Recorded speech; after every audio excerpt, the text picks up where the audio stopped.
So hello guys, we are back with another video और आज हम लोग डिस्कस करेंगे हमारा दूसरा फंसने वाला point. That is rent free accommodation. तो चलिए स्टार्ट करते हैं। क्या है पॉइंट हमारा? Rent free accommodation, right?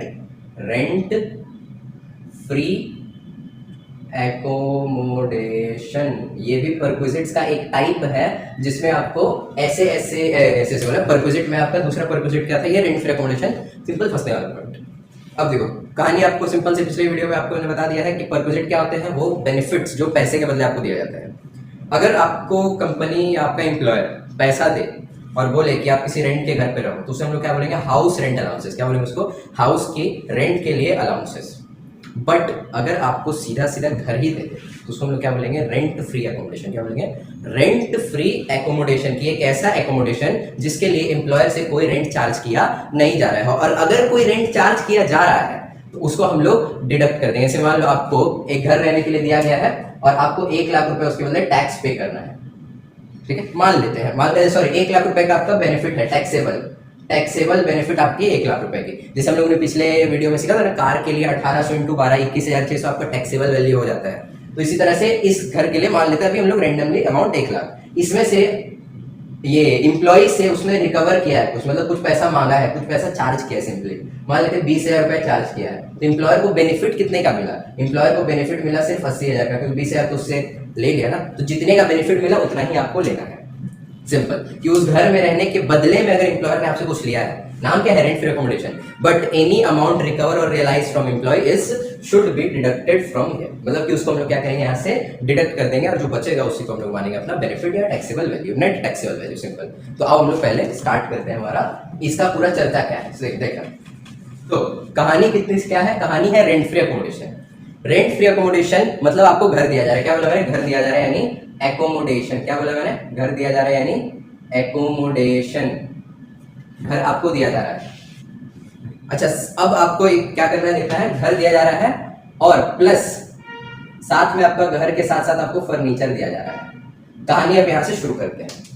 मान लो आपको क्या मिला? एक घर मिला और साथ साथ में फर्नीचर मिला, सोफा सेट, बेड शीट, वो सब मिला आपको। एक तो आपको खाली घर दे दिया, एक आपको फर्नीचर के साथ घर दे दिया। अब ध्यान देना, घर आपका एकोमोडेशन है और फर्नीचर आपको एसेट बेनिफिट है एक्स्ट्रा, ठीक है? इधर में जो भी कैलकुलेशन हमारा हो, मतलब एकोमोडेशन के लिए जो भी कैलकुलेशन हमारा हो, इसका कैलकुलेशन सेम रहने वाला है। और वो लाइन आप एकदम दिमाग में बिठा लेना, that is what 10% cost of asset या फर्नीचर जिस एसेट का नाम है, और रेंट पेड या हायर चार्जेस। ध्यान देना, अब ये है क्या? ध्यान देना, एम्प्लॉयर ने आपको घर दिया, घर का छोड़ो वैल्यू क्या है हम लोग नहीं देखते हैं। एम्प्लॉयर ने घर के साथ साथ आपको 5 लाख का फर्नीचर भी दे दिया, ठीक है? 5 लाख का उसने क्या दे दिया? फर्नीचर दे दिया। अब उस 5 लाख के फर्नीचर में से आपका बेनिफिट कितना कैलकुलेट होगा? क्या पूरा 5 लाख हो जाएगा? The answer is no. आपका बेनिफिट सिर्फ कैलकुलेट होगा उसका 10%, यानी आपको टैक्सेबल अमाउंट जो होगा। बार बार हम लोग बोल रहे हैं ना, परक्विजिट में हम लोग ये नहीं निकालते कितना आपको एग्जेम्पशन है, जैसे अलाउंसेस में निकलता है, मतलब कितने अमाउंट का आपको बेनिफिट मिला वो कैलकुलेट करते हैं ना। तो आपको बेनिफिट सिर्फ कितना कैलकुलेट किया जाएगा? 10%, ओनली 10%। मतलब जो भी आपको फर्नीचर प्रोवाइड किया जाए, घर का क्या कैलकुलेशन है जाने दो, बात भी करेंगे बाद में। पहले आपको समझना है, अगर फर्नीचर मिला है तो आपको सिर्फ और सिर्फ उसका 10% लेके घर की जो भी वैल्यू आ रही है, टैक्सेबल वैल्यू, उसमें आपको एड ऑन कर देना है। पहला पॉइंट क्लियर? अच्छा, फर्नीचर मालिक का अपना नहीं है सर, फर्नीचर मालिक का अपना नहीं है, उसने खुद कहीं से रेंट पे लेके आया है। तो जब अगर खुद कहीं रेंट पे लेके आया है तो जितना रेंट मालिक ने पे किया है तो उसको जस्ट ऐड ऑन कर दो। सिंपल सा कॉन्सेप्ट है ना। आपको बेनिफिट तो क्या मिलेगा? जितना बेनिफिट, जितना रेंट आपके ओनर ने आपके बदले में पे कर दिया वही आपकी बेनिफिट हो गई ना। तो इसको आप सिंपली ले लो, 10% आपको लेने की जरूरत नहीं है। 10% कॉस्ट ऑफ फर्नीचर कब लेंगे? जब ओनर आपको फर्नीचर देगा और वो उसका अपना होगा। अगर ओनर ने कहीं से रेंट पे लाया है तो रेंट या वो हायर एक ही बात होता है, तो जो भी हायर चार्जेस है उसको आप लोग ले लेना। तो ये आपको पहले कॉन्सेप्ट क्लियर हो जाना चाहिए कि अगर मेरे को फर्नीचर मिला है तो 10% कॉस्ट ऑफ फर्नीचर लेना है, और अगर मेरे ओनर ने फर्नीचर कहीं से हायर करके लाया है तो जो भी उसने चार्जेस पे किए हैं उसको ले लेना है। सिंपल, ये हो गया। अब देखना, अगर ये कब लेंगे? जब ओन्ड बाय एम्प्लॉयर होगा, मतलब कि जो फर्नीचर है ना, फर्नीचर ओन्ड बाय एम्प्लॉयर, और ये कब लेंगे? रेंटेड। यानी फर्नीचर रेंटेड है, नहीं टेकन ऑन रेंट। सिंपल, क्या फर्नीचर आपका अपना है या फर्नीचर रेंट पे है, तो 10% या जो भी रेंट है दोनों में से कोई एक लेना है as per the given situation. कि बोल देगा ना कि furniture is owned by employer, ठीक है, तो हम लोग 10% ले लेंगे। फर्नीचर जो है रेंट पे लाया है एम्प्लॉयर ने, उसके लिए उसने 1 लाख रुपया रेंट दिया है पूरे साल का, ठीक है, 1 लाख रुपया ले लेंगे। सिंपल, जितना रेंट पे करोगे या जितना आपका फर्नीचर की वैल्यू है उसी हिसाब से हम लोग ले लेंगे। अब इधर की कहानी करो, फर्नीचर रहेगा तो क्या करना है, इधर की कहानी करते हैं। क्या कहानी करते हैं सर, एकोमोडेशन की वैल्यू कैसे निकालेंगे। तो जैसे यहां पे है ओनर का और रेंटेड का अलग अलग केस, यहां पे तो हो सकता है कि घर उसका अपना है या तो घर उसने कहीं से रेंट पे लिया है, तो घर उसका अपना है या घर उसने कहीं से रेंट पे लिया है। तो अगर अपना होगा तो क्या करेंगे, रेंट पे रहेगा तो क्या करेंगे, ध्यान देना, अगर अपना हुआ तो क्या करेंगे, रेंट पे रहेगा तो क्या करेंगे। इसको मैं ना थोड़ा मिटाता हूँ, आप इसको नोट डाउन कर लेना अपने कॉपी में, ठीक है, और इसको मिटा के मैं इस एकोमोडेशन को पूरा डिस्कस करता हूँ, क्योंकि इसका पॉइंट खत्म। फर्नीचर रहेगा तो 10% या रेंट में से किसी एक को लेना है as per the given situation. की ओनर अपना रहेगा तो 10%, रेंट पे रहेगा रेंट वाला, हटा देते हैं। तो फर्नीचर को फिलहाल अभी हम लोग मिटा देते हैं और एक अभी हम लोग एकोमोडेशन की सिर्फ बात करते चलिए। तो ये हमारा मिट चुका है, अब हम लोग बात करते सिर्फ और सिर्फ इसकी एकोमोडेशन की, ठीक है। तो यहाँ है एकोमोडेशन, ठीक है, एकोमोडेशन क्या बोला मैंने, दो केस में, एक रेंटेड और एक ओन्ड बाय एम्प्लॉयर, ठीक है। जैसे फर्नीचर में था रेंटेड ओन्ड बाय, देखो रेंटेड रहेगा, रेंटेड सिंपल में बोला, रेंटेड अगर रहेगा कुछ ज्यादा दिमाग नहीं लगाना है आपको, एक चीज याद रखना है बस, कितना, 15% ऑफ सैलरी, 15% ऑफ सैलरी और rent paid which ever is lower, which ever is lower, 15% of salary और रेंट पेड विच, क्योंकि रेंटेड है ना तो रेंट पेड देखना पड़ेगा, तो which ever is lower. Sir ये 15% ऑफ सैलरी है क्या, करेंगे उसको भी डिस्कस। अभी आपको खाली ये पॉइंट याद रखना है कि 15% ऑफ सैलरी और rent paid which ever is lower. अच्छा, ये हमारा हो गया टेबल, हम लोग एक ऐसा बना लेते, चलो ठीक है, 15% ऑफ सैलरी और rent paid which ever is lower, इसको आप हाईलाइटेड रखना, विच एवर इज लोअर। ये नहीं कि दोनों में से कोई एक अमाउंट लेना है, दोनों में जो कम रहेगा, कभी कभी ये कम हो सकता है कुछ भी कम हो सकता है, तो जो कम अमाउंट रहेगा उसको लेना, ठीक है। अब ओन्ड बाय एम्प्लॉयर अगर रहा तो क्या करेंगे, उसको अभी हम लोग डिस्कस करते हैं। रेंटेड रहेगा, ये रहेगा। एकोमोडेशन कहाँ, क्या बोला मैंने, एकोमोडेशन कहाँ है, इसके अनुसार, इसके अकॉर्डिंगली आगे की हमारी क्या है, कहानी पूरी संपन्न होगी, यानी कहानी पूरी होगी, पूरी होगी।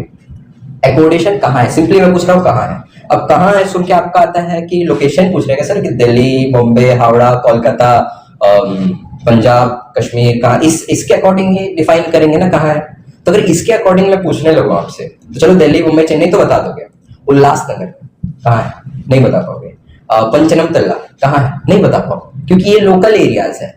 तो आपको सिटीज, लोकल एरियाज के बेसिस पे एकोमोडेशन बता पाओगे क्या, नहीं ना, बहुत ज्यादा के बहुत ही कॉम्प्लिकेटेड हो जाएगा ना। तो आपको एकोमोडेशन को एरिया के बेसिस पे नहीं बताना है कहाँ है, आपको बताना है एकोमोडेशन कहाँ है, ऐसा जगह बताओ पॉपुलेशन के बेसिस पे, मतलब एकोमोडेशन जहां भी है वहां की पॉपुलेशन कितनी है उसके बेसिस पे बताओ एकोमोडेशन कहाँ है। जैसे क्या एकोमोडेशन ऐसी जगह है जहां की पॉपुलेशन 10 लाख है, क्या एकोमोडेशन ऐसी जगह है जहां की पॉपुलेशन 25 लाख है, क्या एकोमोडेशन ऐसी जगह है जहां की पॉपुलेशन 15 लाख है, मतलब ना 10 लाख ना 25 लाख, दोनों के बीच में। क्या एकोमोडेशन ऐसी जगह है जहां की पॉपुलेशन 12 लाख है, मतलब 10 से 25 लाख के बीच में। तो देखो मैंने कौन सा अमाउंट किया, मैं 30 लाख भी तो बोल सकता था, 50 लाख भी तो 1 करोड़ भी बोल सकता था, बट मैंने कितना के बीच में रखा है आपको, 10 से 25। अब यहीं से आपको याद हो जाना चाहिए कि पॉपुलेशन आपको इतना ही लेना है, 10 लाख से 25 लाख के बीच में। मतलब either your population will be 25 lakh और your population will be 10 lakh और विद इन इट, तो वही का आपको ध्यान में रखना है। उसके ऊपर जाए यानी 25 से ऊपर जाए कोई बात नहीं, सेम कैलकुलेशन, 10 से नीचे आए कोई बात नहीं, सेम कैलकुलेशन, 10 से 25 के बीच में रहे सेम कैलकुलेशन। मतलब अगर आप, लेकिन आपको फिगर कौन सी याद रखनी है, दो ही, 10 लाख और 25 लाख। तो उसका एप्लीकेबिलिटी कैसी है देखना, तो हमारा एप्लीकेबिलिटी इसकी है कि अगर आपका पॉपुलेशन मोर देन, क्या बोला मैंने, मोर देन 25 लाख है ना, तो आपको क्या करना है, पहला अमाउंट याद रखना है। अगर आपका पॉपुलेशन 25 लाख से 10 लाख के बीच में लाई करता है तो आपको क्या करना है, और अगर आपका population less than equal to भी लिख ही देता हूं, less than equal to 10 lakh होता है तो आपको क्या करना है, यहां भी वही कर देते हैं, more than equal to 25 lakh, more than या greater than equal to 25 lakh है तो क्या करना है, यानी greater than equal to 25 lakh रहे तो क्या करना है आपको, एल लिख के छोड़ देना, greater than equal to 25 lakh रहे तो आपको क्या करना है। तो ध्यान दो, अगर आपका रेंटेड है मतलब एम्प्लॉय का अपना घर नहीं है तो कोई झमेला नहीं, सिंपली मैं बोलूं कोई प्रॉब्लम नहीं, कोई कंफ्यूजन नहीं, जो आप इसके लिए करोगे वही सेम उतर जाएगा यहाँ पे, वही सेम उतर जाएगा यहाँ पे। सिंपल होता था ना जब आपको सेम सेम चीज लिखनी होती है, same as follows, same as follow मतलब same as above, same as above मतलब उसी की तरह यहाँ भी इन दोनों में आ जाएगा। मतलब अगर आपका पॉपुलेशन 25 लाख या 25 लाख से ज्यादा है तो भी आपको यही करना है, रेंट पेड या 15% of salary which ever is lower. अगर आपका 25 से 10 के बीच में तो भी आपको यही करना है, अगर आपका 10 से भी कम है यानी 7 लाख है, 5 लाख है तो भी आपको यही करना है, 15% of salary, rent paid which ever is lower. तो सर फिर लिखने की जरूरत क्या थी, इसके लिए for the purpose of owned by employer, जब उसका अपना घर होगा ना तब आपको ये पॉपुलेशन काम आने वाला है कि जब उसका अपना घर होगा तो आपको याद रखना है 3%, क्या बोला मैंने, आपको याद रखना है 3%, 3 कैसे ना 25 लाख, 10 लाख से 25 लाख एंड आपका लेस देन 10 लाख, ये 3 है ना, तो आपको 3% याद रखनी है। पहला परसेंटेज याद रखना है ज्यादा वाले के लिए ज्यादा, यानी 25 लाख के लिए 15%, बीच वाले के लिए एवरेज 10%, ठीक है, और सबसे कम वाले के लिए 7.5%। 3% आपको याद रखना है, 15%, 10%, 7.5% ऑफ सैलरी, जैसे आपने यहां लिखा of salary, of salary, of salary, ठीक है, डन, कहानी खत्म। अच्छा अब ये 15% ऑफ सैलरी, ये 15%, ये 10, सबके साथ सैलरी जुड़ा है ना, मतलब सब में मीनिंग एक ही होगा, आप एक मीनिंग याद करोगे इन सबका काम आपका हो जाएगा। तो कॉन्सेप्ट समझ आया आपको पूरा का पूरा, इसके पीछे का हिस्ट्री कहानी, कि अगर एकोमोडेशन रेंटेड है कोई माथा नहीं मारना है, 15% of salary, rent paid which ever is lower, चाहे पॉपुलेशन कितनी भी हो, लेकिन पॉपुलेशन बेस पे आपको अलग अलग परसेंटेज लेने हैं जब आपका ओन बाय एम्प्लॉयर रहेगा। अब मैं आपको सिंपल एक एग्जांपल देता हूं, ये आपको क्वेश्चन में नहीं दिया रहा कि पॉपुलेशन 10 लाख है, 12 लाख है, 30 लाख है, नहीं दिया रहा आपको। उसने बोल दिया कि सर मेरा घर जो है ना वो कोलकाता में है, सर मेरा घर जो है ना वो दिल्ली में है। थोड़ा अपना जीके को आप लोग ध्यान में दो, जनरल नॉलेज। क्या दिल्ली में पॉपुलेशन 25 लाख से कम है? क्या कोलकाता में पॉपुलेशन 25 लाख से कम है? क्या इवन हावड़ा में पॉपुलेशन 25 लाख से कम है? क्या इवन आपका जहां क्या बोलते हैं मुंबई में पॉपुलेशन 25 लाख से कम है? पॉसिबल इस नहीं है। इन सब जगहों में तो पॉपुलेशन बहुत ज्यादा है, मतलब इन कंपैरिजन टू, मैं स्टेट्स की बात कर रहा हूँ, कंट्री के से कंपैरिजन नहीं, दूसरे स्टेट्स के बेसिस पे, इन सब जगहों में तो पॉपुलेशन दूसरे स्टेट से काफी ग्रेटर है, मतलब 25 लाख से तो काफी ज्यादा ही है ना। इससे अगर मैं कंपेयर करूँ 25 लाख तो बहुत ही ज्यादा है। तो अगर आपको सीधा सीधा कोई ऐसा फेमस जगह दे देना, आपको माइंड में पकड़ लेना है 25 लाख से तो ज्यादा ही होगा यार पॉपुलेशन, 15% ऑफ सैलरी, है ना। तो आपको ये बातें ध्यान में रखनी है, ठीक है। और ये हो गया पूरा कहानी। अब इसमें मैं एक और लाइन अब ऐड करता हूं, देखना, अगर फर्नीचर दे दे तो बोले सर अभी अभी तो लिखा था आपने 10% कॉस्ट ऑफ फर्नीचर, और इस फर्नीचर का जो रेंट रहेगा, रेंट पेड, जैसा भी आपको क्राइटेरिया रहे कि फर्नीचर का क्या आपने अपना है तो उसका 10%, अगर वो भी रेंट पे है तो रेंट वाला अमाउंट, दोनों से कोई एक है ना। अच्छा यहां पे विच एवर स्लोअर नहीं करना है, यहां पे से any of them as per question, as per question states, मतलब जैसे क्वेश्चन बोलेगा उसके अकॉर्डिंग हम इसमें से किसी एक को ले लेंगे। मतलब अगर क्वेश्चन रेंटेड बोलेगा तो रेंट को ले लेंगे, क्वेश्चन अपना बोलेगा 10%। ये लाइन तो हम लोगों ने ऑलरेडी डिस्कस कर लिया ना। अब मेरे को एक बात बताओ, जैसे ही फर्नीचर आया, ये एकोमोडेशन फर्निश्ड हो गया या अनफर्निश्ड ही रहा? बोले सर फर्नीचर आ गया मतलब फर्निश्ड हो गया, मतलब जब तक फर्नीचर नहीं आया था तब तक क्या था, अनफर्निश्ड था। मतलब जब तक फर्नीचर नहीं आया था यानी यहां तक आपकी प्रॉपर्टी यानी एकोमोडेशन क्या था, अनफर्निश्ड था। तो अगर यहां तक हम लोग बोले तो यहां तक की कहानी है, ये कहानी है आपकी अनफर्निश्ड की, अनफर्निश्ड एकोमोडेशन, मतलब अनफर्निश्ड रहा तो आपको सिर्फ और सिर्फ इतना कहानी करना है, बस इतना ही करना है। कि रेंटेड रहा तो क्या करेंगे, अगर फर्निश्ड बोलेगा तो आओ हम लोग इसका हेडिंग ही मिटा के लिख देते हैं। अगर फर्निश्ड बोलेगा तो आपको इसको और इसको और इसको मिला देना है, और मिला देने से क्या बन जाएगा, मिला देने से ही बन जाएगा फर्निश्ड एकोमोडेशन।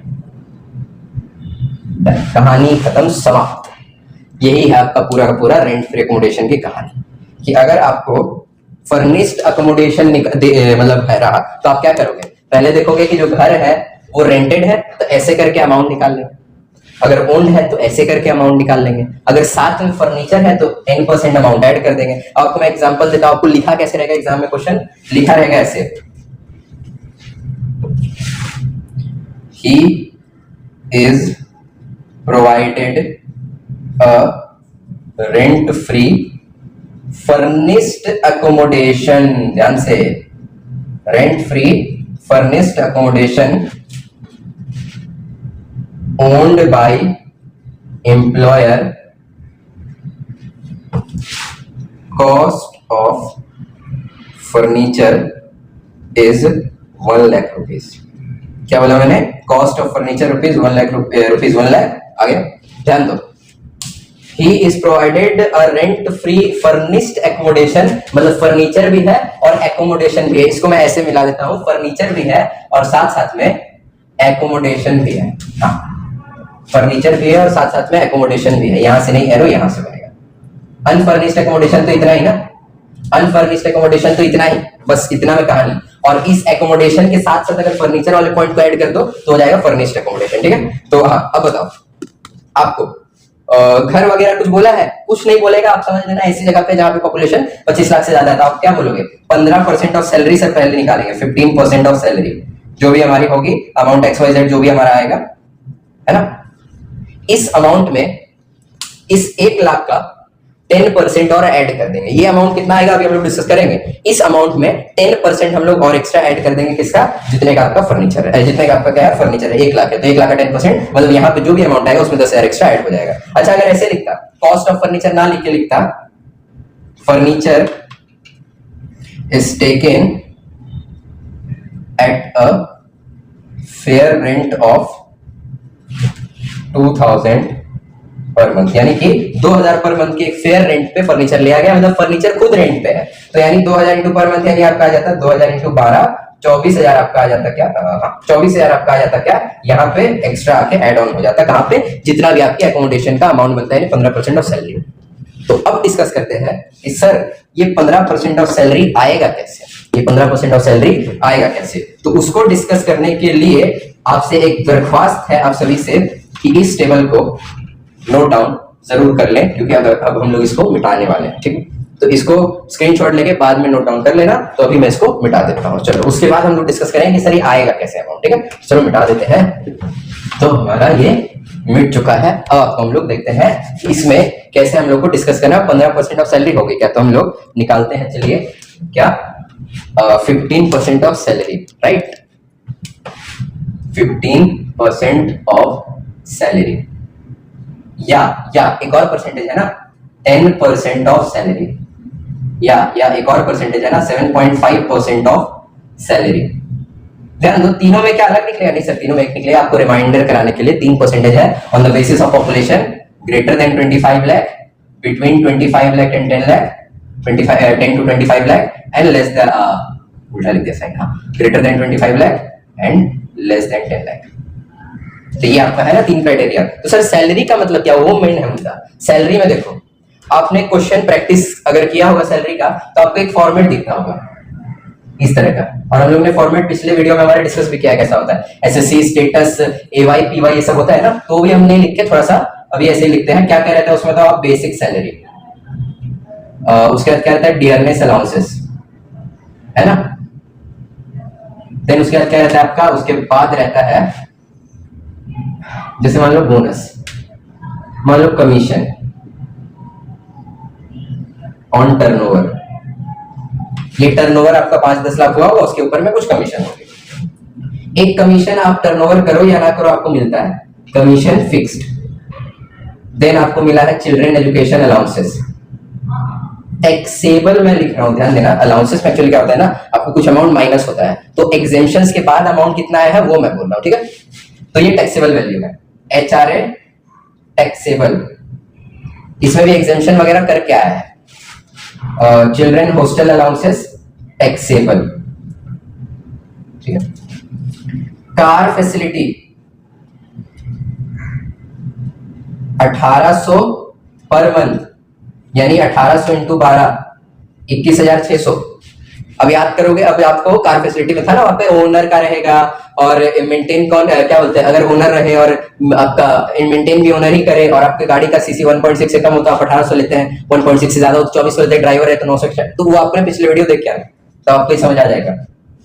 अच्छा, ये लिया हम लोगों ने, और एक आध दो अमाउंट ले लेते हैं, मान लेते हैं चलो आपका, नहीं ठीक है काफी है, इतना ही ठीक है। एक अमाउंट चलो ले लेते हैं, रेट आपका रिकॉग्नाइज्ड प्रोविडेंट फंड में कंट्रीब्यूशन प्रोविडेंट फंड वाला है। अब ध्यान देना, जब हम लोग सैलरी की बात करेंगे ना तो हम लोग सबको ले लेंगे। क्या बोला मैं, सबको ले लेंगे, सबको सबको सबको सबको सबको। बोलो सर सबको बोल के इन दोनों को छोड़ क्यों दिया? ध्यान दो, कार फैसिलिटी आपकी पर्क्स के केस में आती है, पर्क्स यानी वही परक्विजिट्स। कार फैसिलिटी आपके क्या है, परक्विजिट है। रेट आपका रिकॉग्नाइज्ड प्रोविडेंट फंड भी आपका क्या एक तरह से पर्क्स है जो आपका कंट्रीब्यूशन एम्प्लॉयर करता है, ठीक है, उसकी कैटेगरी में आता है।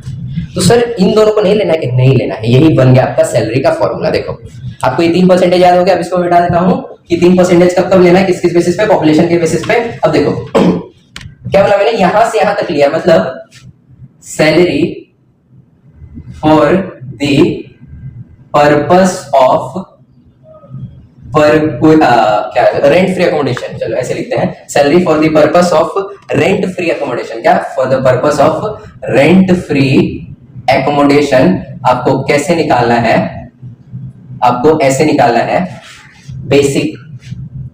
Basic salary plus DA as per term. अब बोलो sir DA as per term मतलब, डीए एज पर टर्म मतलब क्या है, फिर मैं पूरा नॉर्मल लिख देता हूं, forming part.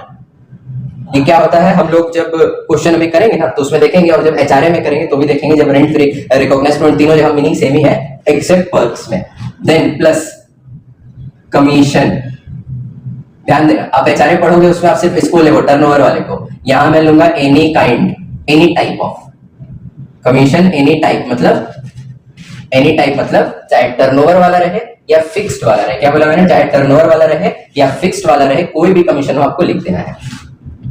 Plus bonus plus fees plus all taxable allowances. क्या बोला मैंने, सारी की सारी टैक्सेबल अलाउंसेस, पर्क्स नहीं, ओनली अलाउंसेस। सिंपल, मैं अब आपको रटना नहीं पड़ेगा, आपको मैं सिंपल सा बताता हूं बात, देखना। जितना आपको पैसा मिलेगा सबको ले लेना है सैलरी में। ध्यान देना, परक्विजिट में आपको पैसा मिलता है नहीं ना, इग्नोर करो। और प्रोविडेंट फंड में आपको कंट्रीब्यूशन हो गया, हाथ में पैसा मिला नहीं मिला, हाथ में पैसा क्या क्या मिला आपको, बेसिक सैलरी मिली, डीए मिला, कमीशन मिला, किसी भी टाइप का मिला हो। चिल्ड्रन एजुकेशन अलाउंस, हाथ में पैसा मिला। अलाउंसेस का मतलब क्या होता है, जितना पैसा हाथ में मिला। अलाउंसेस अलाउंसेस अलाउंसेस सबको हम लोग क्या कैलकुलेट करेंगे, परक्विजिट की कैटेगरी में क्या बोलेंगे, सैलरी मानेंगे, जितना आपको हाथ में पैसा दिया गया है। या मैं यहाँ पे एक और लाइन लिख दूं, और लिख के, और मतलब ये तो आपकी सैलरी की डेफिनेशन बनी है। और देखिए मैं एक लाइन में खत्म करूं इस डेफिनेशन को, all type of monetary benefit. क्या बोला मैंने, all type of monetary benefit, यानी जितना आपको पैसा मिला है ना सबको हम लोग सैलरी मान लेंगे। जितना आपको पैसा मिला है सिंपल, सबको क्या मान लेना है, सैलरी मान लेना है। अब अगर मैं इसमें एक एक करके अमाउंट डालूं, मतलब बेसिक का मैं अमाउंट डाल देता हूं, फॉर एग्जांपल 4,80,000 रुपया, डीए का मैं अमाउंट डाल देता हूं 2,40,000 रुपया, बोनस का अमाउंट में डाल देता हूं 40,000 रुपया, कमीशन का अमाउंट डाल देता हूं 20,000, इसमें 15, सीईए में डाल देता हूं 2,000, एचआरए में डाल देता हूं 10,000 और सीएचए में डाल देता हूं 5,000। तो हमारा टोटल कितना बन जाएगा अमाउंट, आप देख लो, 5, 15, 17 और 15 32, 52, 92 and this 1,32 and plus 4 lakh 3,32, 7 lakh and 7,32 में अगर आप जोड़ दो तो 8,12,000 आपका बन जाएगा क्या, सैलरी। ये टोटल जोड़ के कितना आ रहा है 8,12,000। ऊपर नीचे आ जाए तो आप लोग थोड़ा एडजस्ट कर लेना, 8,12,000 ही आएगा, मतलब फिर भी बोल दिया है। इसका कितना है सर 21,600। सर इसका कितना है मान लेते हैं ना 20,000। इन दोनों को फिर भी नहीं लेना है क्योंकि पैसा आपको सिर्फ इतना ही मिला है। तो इसी का अगर पॉपुलेशन आपका 25 लाख से, अगर पॉपुलेशन छोड़ो, अगर आपका घर दुर्गापुर में है, आपका घर कोलकाता में रहा, 25 लाख से ज्यादा ही है, इसका आपको क्या कर देना है 15% कर देना है। अगर घर आपका ऐसा जगह है जहाँ पॉपुलेशन 15 लाख से 25 लाख के बीच में है, 10 लाख से 25 लाख के बीच में है, इसी का 10% ले लेना है। अगर घर ऐसी जगह है जहाँ 10 लाख से पॉपुलेशन कम है, इसी का आपको 7.5% ले लेना है। और अगर रेंटेड है तो आपको एक क्वेश्चन में और एक चीज दिया रहेगा, rent paid for accommodation. Rent paid for accommodation दिया रहेगा, मान लेते हैं 10,000 पर मंथ, यानी साल का हो जाएगा, आप निकाल लोगे 1,20,000। तो इस 1,20,000 में से पूरा लाइन अलग है, हाँ क्वेश्चन इस सैलरी के अंदर नहीं अलग है, मतलब ये फॉर्मेट के अंदर नहीं है, अलग से मैंने लिखा है। इस 1,20,000 और इसके 15% में दोनों में जो कम रहेगा वो ले लेना, जो रेंटेड वाला केस है ना। तो ऐसे आपको क्या करना है सम्स में, इसका वैल्यू निकालना है, किसका, रेंट फ्री एकोमोडेशन का। आपको इस तरह से वैल्यू निकालना है।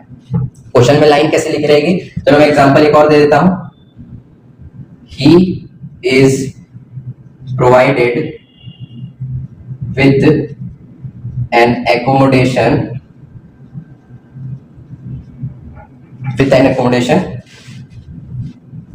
Fair rent of such accommodation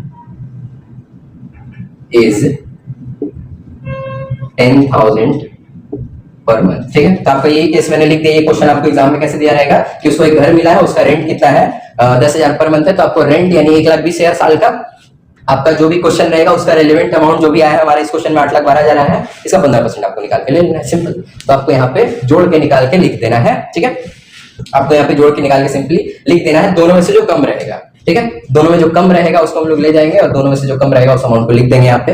then rent free accommodation खत्म, इससे बाहर में कुछ नहीं है।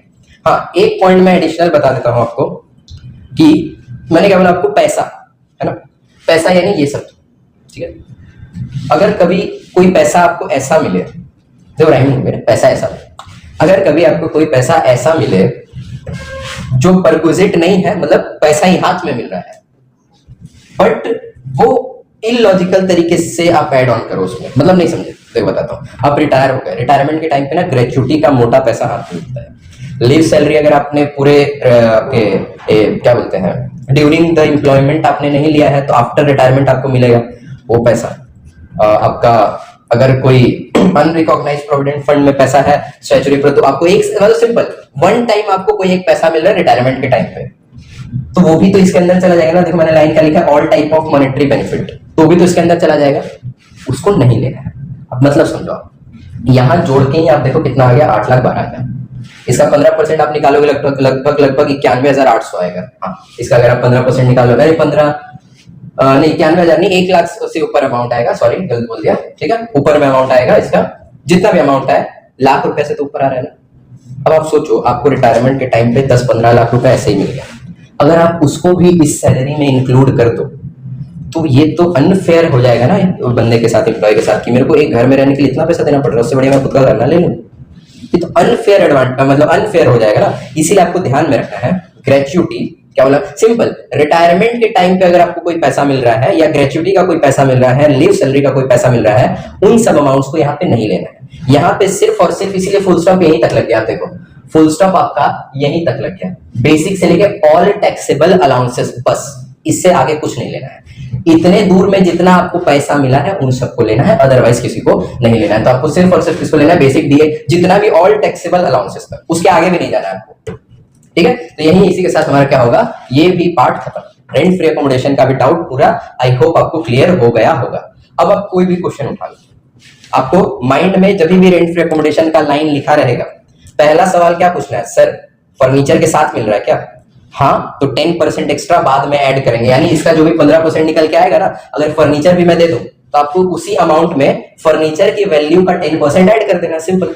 पहला सवाल क्लियर कि आपको फर्नीचर के साथ मिल रहा है, और फर्नीचर अगर रेंटेड है तो कोई बात नहीं, जितना रेंट पे किया उसको लेके आ जाओ, यहाँ पे ऐड कर देंगे। पहला सवाल खत्म। दूसरा सवाल, जो मेरे को घर मिल रहा है वो घर एम्प्लॉयर का अपना है या रेंटेड है? रेंटेड रहा कोई प्रॉब्लम नहीं, 15% ऑफ सैलरी, रेंट पेड दोनों में जो कम रहेगा। अपना है फिर भी कोई बात नहीं, पॉपुलेशन के बेस पे 25 लाख रहा 15% लेंगे, 10 से 25 रहा 10% लेंगे, 10 लाख से भी कम रहा 7.5% लेंगे। किसका? सैलरी का। सैलरी किसको बोलेंगे? बेसिक डीए फॉर, अच्छा डीए फॉर्मिंग क्या होता है बताता हूँ। कमीशन, कोई सा भी bonus, fees, all taxable allowances, यानी जितना पैसा हाथ में मिला है। अब डीए फॉर्मिंग क्या होता है मैं आपको बताऊं। जैसे मान लो आपको क्वेश्चन में आपने देखा होगा ऐसे लिखा रहता है डीए, कुछ भी लिखा है और ब्रैकेट में लिखा रहेगा 60% फॉर्मिंग पार्ट, और डीए का अमाउंट दिया रहेगा 1 लाख। तो जब यहां हम लोग लिखेंगे ना तो पूरा का पूरा डीए यहाँ 240 था, यहाँ पूरा का पूरा 1 लाख ले लेंगे। बट जब ऐसे किसी कैलकुलेशन में ले जाएंगे ना, कैलकुलेशन यानी ऐसे किसी की सैलरी की कैलकुलेशन में ले जाएंगे ना डीए को, तो पूरा का पूरा 1 लाख नहीं ले जाएंगे, सिर्फ 60% ले जाएंगे। या आपको ये इस तरह से भी लिखा हुआ रहता है, देखना DA 50% taken into retirement benefit, retirement benefit, और डीए का अमाउंट आपको दिया हुआ है 4 लाख। ठीक है, मतलब जब लिखोगे आप तो पूरा ही लिखोगे 4 लाख। बट जब ऐसे किसी कैलकुलेशन में डीए को उठा के ले जाओगे ना, आइदर अभी हम लोग कैलकुलेशन सीखेंगे, एचआरए में भी जाता है ये, रेंट फ्री क्या नाम है इसका, रिकॉग्नाइज्ड प्रोविडेंट फंड में भी जाता है, दोनों में से कहीं भी जाता है ना। तो डीए को जब हम लोग उठा के किसी कैलकुलेशन में ले जाते हैं तो सिर्फ उतना ले जाते हैं जितना वो रिटायरमेंट बेनिफिट का हिस्सा होता है या फॉर्मिंग पार्ट होता है। तो बताओ 4 लाख लिखने का तो आप लिख दोगे पूरा, बट जब इस कैलकुलेशन में ले जाओगे ना तो सिर्फ उसका 50% ले जाओगे। ये होता है मतलब डीए फॉर्मिंग पार्ट का। ठीक है, अच्छा अब नेक्स्ट जो हमारा टॉपिक हम लोग करेंगे इसके बाद, रेंट फ्री अकोमोडेशन के बाद, तो उसके बाद हम लोग एचआरए करेंगे। वो कुछ और पॉइंट था, वो प्रोविडेंट फंड इंटरेस्ट वाला था ना, बट मैं चाह रहा हूँ एचआरए करने का, क्योंकि इससे वो सिमिलर काइंड ऑफ मैच में आपका आ जाएगा, HRA and rent free accommodation, क्योंकि दोनों में काम सेम ही, और आपको एक में घर मिल जा रहा है, एक में पैसा मिल रहा है, घर आपको लेके रह लो। तो इसके बाद हम लोग एचआरए करेंगे, और उसी में अगर चाहे तो हम लोग ना एचआरए के साथ साथ आरपीएफ भी कर सकते हैं, यानी रिकॉग्नाइज्ड प्रोविडेंट फंड भी निपटा सकते हैं उसमें। तो देखेंगे उस वीडियो में अगर हो जाएगा तो दोनों को एक साथ में खत्म कर देंगे, बट एचआरए तो करेंगे, इतना कंफर्म है। ठीक है, तो चलिए मिलते हैं तब तक आपसे हमारे अगले वीडियो में विद न्यू टॉपिक, न्यू फंसने वाला पॉइंट। तब तक के लिए be happy, be healthy, take care and keep learning. Thank you.